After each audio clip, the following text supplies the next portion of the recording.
সম্রাট মাহমুদ গঞ্জাবি রাহিমাহুল্লাহ যখন চোর ধরার উদ্দেশ্যে বাড়ির থেকে রওনা হলেন, রওনা হওয়ার পরে গভীর রাত যখন হলো, দেখলেন চারজন ব্যক্তি রাস্তার পাশে দাঁড়িয়ে আছে। কি আছে?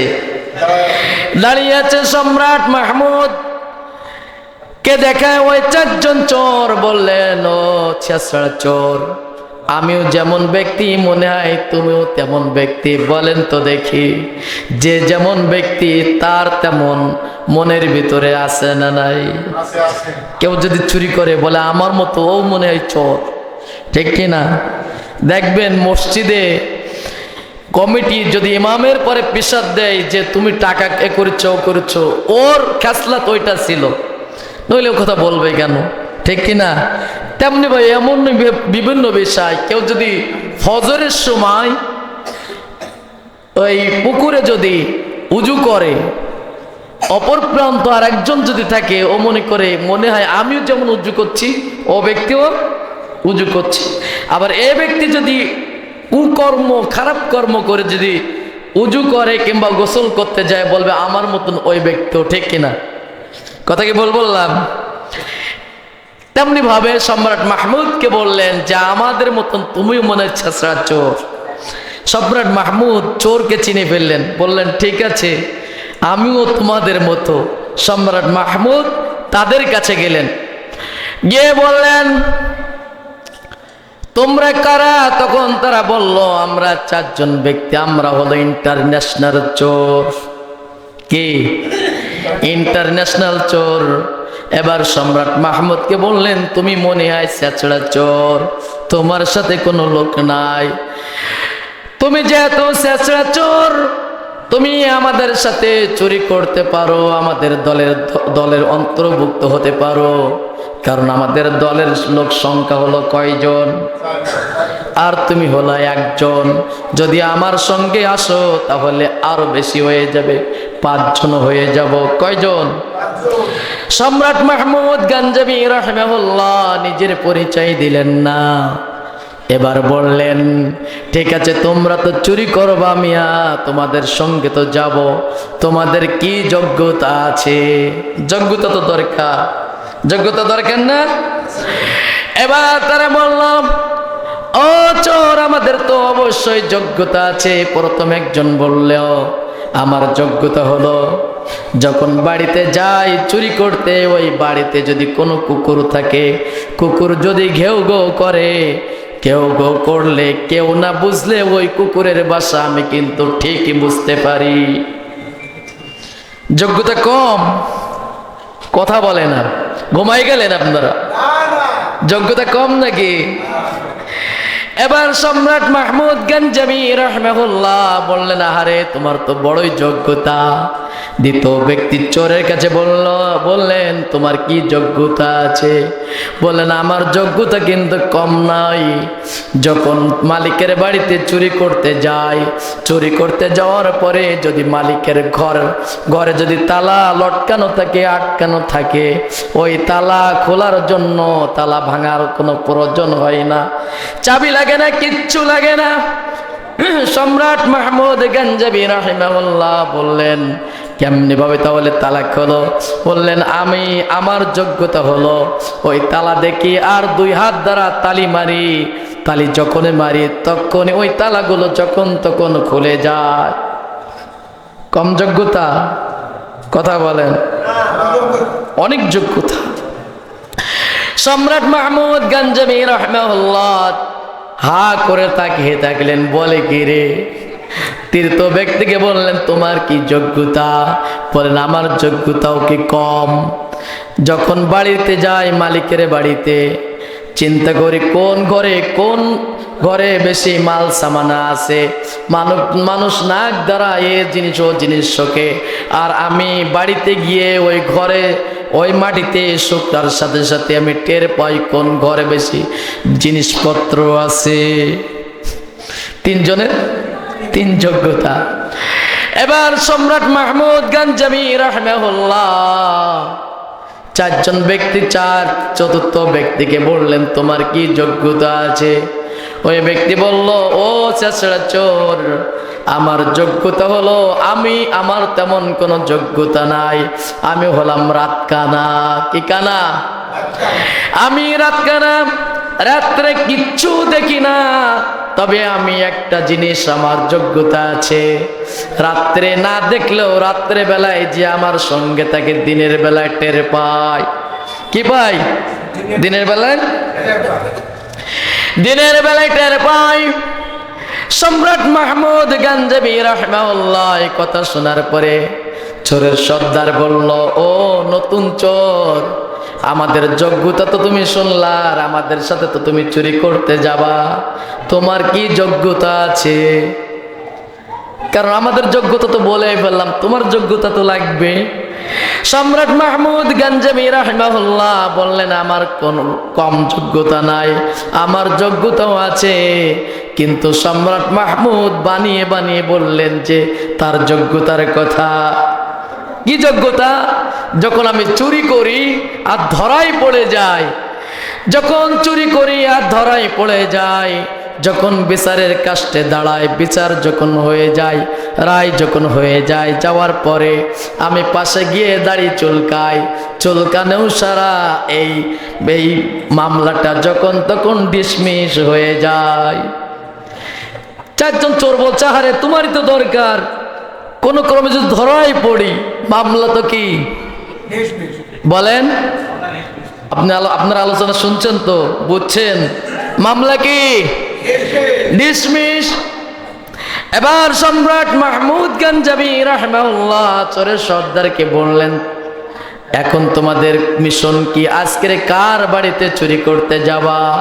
তারা বলল, আজকে অন্য কারোর বাড়িতে না, আজকে সরাসরি সম্রাট মাহমুদের বাড়িতে যাব। তাফসীর কার সাথে করছে? যার বাড়ি তার সাথে বলছে। এবার সম্রাট মাহমুদ গঞ্জবি রাহিমাহুল্লাহ কোনো কথা বললেন না, ঠিক আছে চলো। চলে গেলেন। বাড়িতে যাওয়ার পরে কুকুর গেও গেও করা শুরু করলো। চোরের সর্দার বলল, বলো তো দেখি কুকুর কি বলতে চায়। এবার সে ব্যক্তি বলল, চোর বলল যে কুকুর বলতেছে সম্রাট মাহমুদ তার মেহমান নিয়ে বাড়িতে প্রবেশ করেছে। এবার চোরের সর্দার বলল, তুমি ভুল শুনেছ অথবা কুকুর ভুল বলেছে, বলেন তো দেখি কুকুর মিছা বলেছে না হাসা বলেছে? কি বলেছে? সত্যই বলেছে। এবার সম্রাট মাহমুদ গঞ্জবি রাহিমাহুল্লাহ কোনো কথা বললেন না, মিষ্টি মিষ্টি হাসলে এলাহারে সত্য কথাই তো বলেছে। এবার পরে চোর ওই দরজা খোলার জন্য দুই হাত দ্বারা তালি মারলো, মারার সঙ্গে সঙ্গে তালা খুলে গেল। এবার চোরের সর্দার বলল, ঠিক আছে দেখো কোন ঘরে মাল সামানা বেশি আছে, আচ্ছা বলেন তো দেখি। যার ঘরের মাল সামানা আছে সে জানে না চোর জানে বেশি? কে জানে? সম্রাট মাহমুদ তো আগেই জানে। এবার সম্রাট মাহমুদ গঞ্জবি রাহিমাহুল্লাহ দেখলেন যে ঘরে মাল সামানা আছে ওই ঘরেই ওই চোররা ঢোকার মতো প্রসেস করলো, ঢোকার পরে ওই ঘরের ভিতরে ঢুকে 5 বস্তা মাল সামানে নিয়ে নিল। কয় বস্তা? 5 বস্তা মাল সামানা নিয়া মাল সামানা যখন 5 বস্তা ভর্তি হয়ে গেল, সম্রাট মাহমুদ গঞ্জবি রাহিমাহুল্লাহ সহ 5 জন ব্যক্তি। এরপরে চোরের সর্দার বলল, একটু বিশ্রাম নেওয়া যাক। কি নেওয়া যাক? একটু বিশ্রাম নিই, সকাল হলে আমরা চলে যাব। একটু অন্ধকার থাকা অবস্থায় তখন আমরা চলে যাব, একটু বিশ্রাম নেই। অন্য চোরের বলল, যদি বিশ্রাম নেই রাত জাগা ঘুম কিন্তু এসে যাবে। চোরের সর্দার বলল, সমস্যা নাই, এই যে নতুন চোর, যদি ধরাই পড়ি মামলা কি? মামলা। এবার সম্রাট মাহমুদ গঞ্জবি রাহিমাহুল্লাহ সব 5 জন বিশ্রাম নিলেন। সবাই ঘুম পড়লেন, সম্রাট মাহমুদ ঘুম পড়লেন না। ঘর থেকে বাইর হয়ে সিটকিনি দিয়া দরজা দিয়া মসজিদ আজান দিয়ে দিল, আসসালাতু খায়রুম মিনান নাওম। ঘুম থেকে নামাজ উত্তম, নামাজ কি উত্তম। চলে গেলেন, চলে যাওয়ার পরে নামাজ শেষ করলেন। নামাজ শেষ করে যখন রাজ্যে বসলেন সম্রাট মাহমুদ, চৌকিদারকে বললেন, চৌকিদার যাও অমুক ঘরের ভিতরে 4 জন চোরকে ধরে নিয়ে আসো। কয়জন শুনতেছেন? কয়জন? 4 জন চোরকে ধরে নিয়ে আসো। চৌকিদার বলল, ও রাজা সাহেব, চোর কেমনি 4 জন ঘরের ভিতরে ঢুকলো? বললে, এত কিছু শোনার দরকার নাই, ঘরের ভিতরে যাও। কে 4 জন চোরকে যখন ধরে নিয়ে আসা হলো, বিচার করা হলো, বিচার করে রায় দেওয়া হলো, 4 জনকে ফাঁসির রায় দিয়ে দিল। কয়জনকে? 4 জনকে। যখন ফাঁসি দিয়ে দিল তখন 4 জনের ভিতরে 3 জন কাঁদে, 1 জন হাসে। কয়জন? 4 জন কাঁদে আর 1 জন হাসে। এবার সম্রাট মাহমুদ গঞ্জাবি রাহিমাহুল্লাহ, যে ব্যক্তি হাসে ওর কাছে বললেন, তুমি হাসো কেন? আর 3 জন কাঁদে, কারণ এদেরকে মৃত্যুদণ্ড দণ্ডিত করা হয়েছে, তোমারও তো সেই পথের পথিক। কারণ তুমি যে কাজের জন্য তোমরা মৃত্যুবরণ করতে হবে, ফাঁসির কাস্টে দাঁড়াতে হবে, এটা তো ভালো কাম না। এটা কি ভালো কাম? কিসের জন্য? চুরির জন্য। এটা তো ভালো কাম না রে, কেন তুমি হাসো? 3 জন তো কাঁদে। এবার ওই ব্যক্তি বলল, ও সম্রাট মাহমুদ, তোমার কাছে 2টো প্রশ্ন করতে চাই। কি প্রশ্ন? প্রশ্ন হলো, তুমি তো জানো, তুমি বলো তো দেখি তোমার বিচারটা ইনসাফ ভিত্তিক বিচার হচ্ছে কিনা। কারণ ঘরের ভিতরে 5টা বস্তা মানুষ হলাম আমরা কয়জন? কয়জন? 4 জন। তাহলে 1 জন গেল কই? 1 জন গেল কই? সম্রাট মাহমুদ গঞ্জাবি রাহিমাহুল্লাহ কোনো কথা উত্তর দিয়ে দিলেন না। এবার বললেন যে, ও সম্রাট মাহমুদ, গত রাত্রে আমি কিন্তু বলেছিলাম আমি হলাম রাতকানা। আমি কি? আমি রাতকানা। রাত্রে আমার সঙ্গে যে থাকে, রাত্রে টের না পাইলেও আমি কিন্তু সকালে টের পাই। আমি কিন্তু আপনাকে টের পেয়েছি। গত রাত্রে আপনি ছিলেন আমাদের বন্ধু, গত রাত্রে আমাদের সঙ্গে চুরি করেছিলেন। যদি শাস্তি পেতে হয় তাহলে আপনাকেও শাস্তি পেতে হবে, কারণ আপনিও চোর ছিলেন, ঠিক কিনা? সম্রাট মাহমুদ বেকায়দা পড়ে গেলেন। রায়টা যখন তখন ছিঁড়ে ফেললেন। ছিঁড়ে ফেলে বললেন, যাও তোমাদেরকে মাফ করে দিয়ে দিলাম। এবার 4 জনের ভিতরে 3 জন হাসে আর 1 জন কাঁদে। কয়জন কাঁদে? 1 জন কাঁদে। আগে 1 জন হাসছিল, এখন 1 জন কাঁদছে। এবার সম্রাট মাহমুদ গঞ্জাবি রাহিমাহুল্লাহ বললেন, বুঝলাম না, আগে 3 জন কাঁদে আর 1 জন হাসে, এখন 3 জন হাসে আর 1 জন কাঁদে। কাঁদা ব্যক্তি হলো চোরের সর্দার। জিজ্ঞাসা করলো, তুমি কাঁদো কেন? বুঝলাম না।